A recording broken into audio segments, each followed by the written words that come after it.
السلام علیکم حضور۔ وعلیکم السلام۔ میرا سوال یہ ہے کہ ہمارا مذہب اسلام ہے، لیکن کچھ لوگ روایات اور مذہب کو مکس کر دیتے ہیں۔ ہمیں کیا کرنا چاہیے کہ ہم زیادہ مذہب کی طرف رجوع کریں؟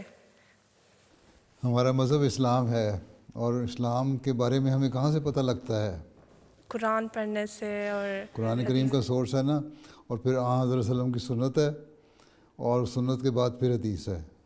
ٹھیک ہے، حضرت صلی اللہ علیہ وسلم نے وہی کام کر کے دکھایا جو قرآن کریم میں احکامات ہیں، اور بعض باتوں کی تشریح کی، تفصیل کی اپنے عمل سے یا اپنے ارشادات سے، اس کو حدیث میں آیا۔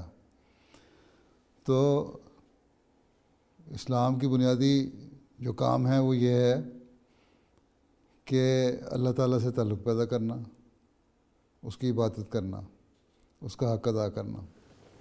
دوسری بات یہ کہ ایک دوسرے کا حق ادا کرنا، ٹھیک ہے، بندوں کے حق ادا کرنا، اپنے سوشل اوبلیگیشنز جتنی ہیں ان کو پورا کرنا، اوبلیگیشنز جو ہیں ان کو نبھانا، اور اپنے مورلز کو دکھانا، اپنے اخلاق اچھے دکھانا۔ ٹھیک ہے، یہ چیزیں ہیں مذہب ہمیں کہتا ہے۔ اس کے علاوہ جو باتیں ہیں وہ بعض کلچر میں شامل ہو چکی ہوئی ہیں، بعض جو ایشین ہیں، انڈو پاکستان کے مکس رہتے تھے ہندوؤں سکھوں کے ساتھ، ان کے کلچر بعض شامل ہو گئے بیچ میں۔ شادی بیاہ کی رسمیں ہیں، وہ رسمیں شامل ہو گئی ہیں۔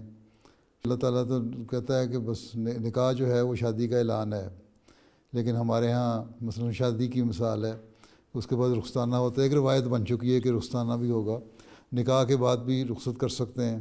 ضروری نہیں ہے کہ بڑے ڈھول ڈھمکے کیے جائیں اور بڑا فنکشن علیحدہ کیے جائیں، ہر ایک چیز کا، ایک مہندی کا فنکشن ہو اور ایک شادی کا فنکشن ہو اور ایک دوسرے کا ہوتا ہے۔ اسلام میں تو نکاح کا اعلان شادی ہے، اس کے بعد ولیمہ ہے، ولیمہ کی دعوت۔ یہی دو باتیں ثابت ہیں حضرت صلی اللہ علیہ وسلم کے۔ اسی طرح اسلام ہمیں کہتا ہے کہ اپنے لباس کو حیادار بناؤ، ٹھیک ہے، قرآن کریم کا بھی حکم ہے، اپنے لباس کو حیادار بناؤ اور حجاب رکھو، مردوں اور عورتوں کے درمیان فاصلہ رکھو۔ یہ اسلام کی تعلیم ہے، اس میں کلچر کا کوئی تعلق نہیں، لیکن جہاں ضرورت ہو وہاں انٹریکشن ہو بھی سکتا ہے، مطلب رابطہ ہو بھی سکتا ہے، بات بھی ہو سکتی ہے۔ ریسرچ میں اگر کوئی کچھ پڑھ رہی ہے لڑکی، ریسرچ کر رہی ہے، اور وہاں اس کے ساتھ ریسرچ کرنے والے دوسرے ہیں، تو وہ علم حاصل کرنے کی حد تک آپس میں بات چیت بھی ہو سکتی ہے۔ تو باقی جو روایتیں ہیں وہ تو ادھر ادھر کی اکٹھی ہو چکی ہوئی ہیں۔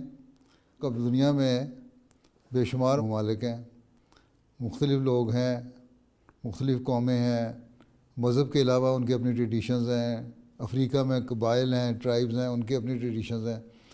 ان کو بتانا کہ جو چیز کلیش کرتی ہے اللہ تعالیٰ کے حکموں سے، اس کو چھوڑنا ہے۔ شرک جو ہے وہ نہیں کرنا۔ اصل بنیادی چیز یہ ہے کہ اللہ تعالیٰ کے تقدس کو قائم کرنا ہے اور شرک نہیں کرنا، اور شرک کو چھوڑ کے اور بنیادی جو احکامات ہیں قرآن کریم میں ان کو سامنے رکھتے ہوئے، جو تم ٹریڈیشنز میں بھی تمہاری بعض چیزیں شامل ہیں، اچھی بھی ہوں گی، وہ کرنا چاہو تو کر سکتے ہو، ٹھیک ہے۔ لیکن کسی کو یہ کہنا کہ کوئی یہاں کا برٹش کو یہ اگر احمدی ہو جاتی ہے عورت، اس کو کہنا کہ تم نے یہ کرنا ہے، یہ کرنا ہے، اور وہ اسلامی تعلیم میں نہیں ہے بلکہ تمہارے کلچر میں ہے، تو وہ غلط ہے، ٹھیک ہے۔ نہ افریقنوں کو یہ کہنا کہ تم نے یہ کرو۔ ہاں، افریقنوں کی بعض ٹریڈیشنز اگر اللہ تعالیٰ کے مقابلے پہ نہیں لاتی، شرک کا کوئی اظہار نہیں ان سے ہوتا، یا بنیادی اخلاق سے دور نہیں لے کے جاتی، تو وہ بھی اپنے کلچر میں رہتے ہوئے وہ کر سکتی ہیں، ٹھیک ہے۔ تو مختلف قوموں کے کلچر میں بعض بنیادی باتیں اچھی بھی ہیں، وہ ان کو اختیار کر سکتے ہیں اگر وہ اسلام کی براہ راست تعلیم سے کلیش نہیں کرتی تو۔